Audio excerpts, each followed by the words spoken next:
বন্দি বিনিময় চুক্তির যথাযথ নিয়ম মেনে শেখ হাসিনাকে দেশে ফিরিয়ে আনার বিষয়টি ভারতকে জানানো হবে, জানিয়েছেন প্রধান উপদেষ্টা প্রেস সচিব শফিকুল আলম। তিনি বলেন, গুম খুনের নির্দেশদাতা হিসেবে শেখ হাসিনাকে জবাবদিহিতার মুখোমুখি করা বর্তমান সরকারের অঙ্গীকার। সন্ধ্যায় ফরেন সার্ভিস একাডেমিতে ব্রিফিংয়ে প্রেস সচিব জানান, ভারত বাংলাদেশের সম্পর্কের সুবিধা পাবে দুদেশের জনগণ, তবে সেটা হওয়া উচিত সমতা, ন্যায্যতা ও সমতার ভিত্তিতে।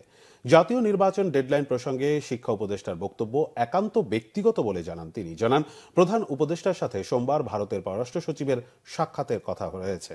এদিন ইউরোপীয় ইউনিয়নের সদস্যদের সাথেও সাক্ষাৎ হবে।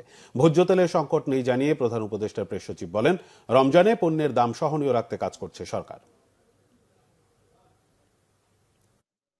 আমরা শেখ হাসিনাকে দেশে ফিরিয়ে এনে আইনের সম্মুখীন করতে চাই।